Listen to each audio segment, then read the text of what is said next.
हमारा था क्या जो छिन गया, हमें बताइए।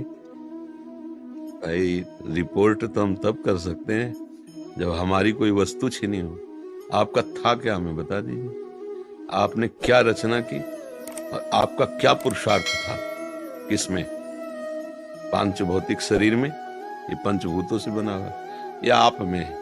आप भगवान के अंश हैं।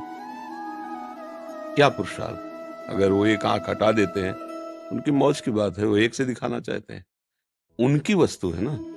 आपकी क्या, हमें बता दो। आपका क्या है? आपका क्या है, आप बताइए।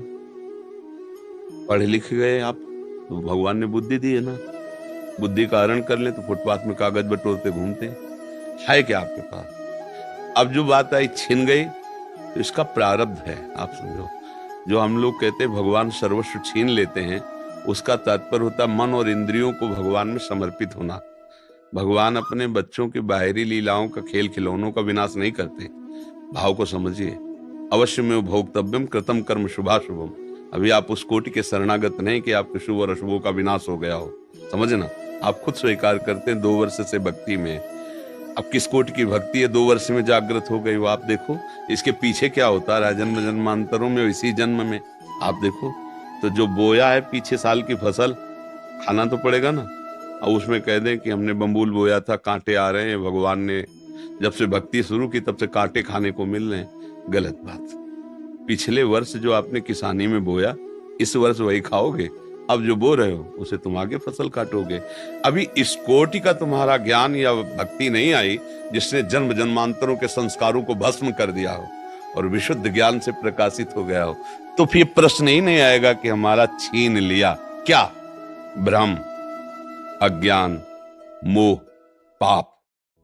भगवान क्या छीनते हैं?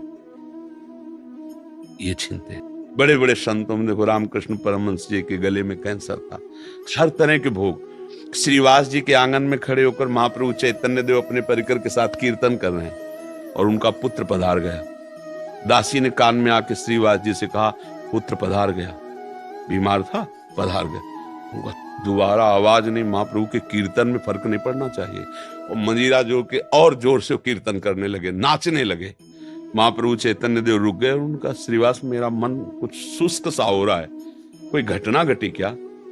उनका, प्रभु क्या घटना घट सकती? जहां आप मंगल मूर्ति नाम कीर्तन हो रहा, वहां घटना क्या घट सकती? तब किसी भक्त ने बताया कि श्रीवास का बेटा पधार गया। तो उनका बताया कि, बोले प्रभु बताने की क्या बात है?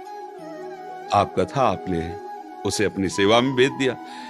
और जिस जीव को यह सौभाग्य मिले कि आप स्वयं कीर्तन कर रहे हैं और वो पधार रहा है, इसके लिए तो बड़े बड़े ऋषि मुनि याचना करते हैं। प्रभु ये कोई शोक की बात है? ये कोई दुख की बात है? ले वो आनंदित है। भगवान कृपा कर रहे हैं, सच्ची मानो। हमारे जितने कर्म अगर वो हम पर टूट पड़े, हाँ, तो एक श्वास लेने लायक नहीं। हम ऐसे ऐसे कर्म किए हैं, जब भगवान लिख दिए हैं। मान लो आप जाओ किसी पुस्तकालय में और कह दो जरा 1 इंजेक्शन 2 टेबलेट, और वो जरा, तो कहेगा भैया लिखा क्या, देख लो इसमें।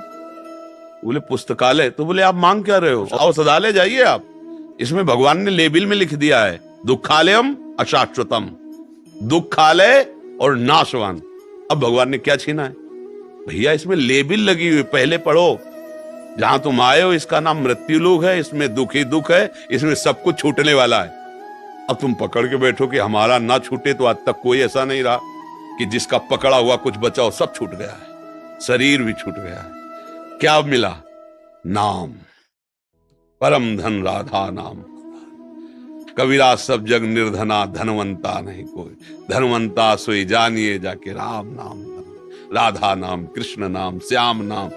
तो भैया आपको प्रभु ने दिया है, वो दाता है, वो लेने वाले थोड़ी है। भूल से सरकारी संपत्ति पर कब्जा कर लो और जब सरकारी पार्षद आके छुड़ाएं, तब आप गाली दो सरकार को। तो भाई देखो, तुम्हारी भूल है, माफीनामा तुम्हें लिखना चाहिए। सरकारी जमीन पर कब्जा किए हो और इसके बाद जब छुड़ाने आ रहे तो आप गाली दे रहे हो, तो गलती आपकी हो रही ना। आप सत्य स्वरूप भगवत स्वरूप हैं। आप कोई मनुष्य नहीं है, आप कोई जीव जंतु नहीं है, आप भगवान के अंश अर्थात भगवत स्वरूप हैं आप। बस यही तो भूल गए, और यही याद आ जाए तो अभी मस्त हो जाओगे, अभी आनंद आ जाएगा।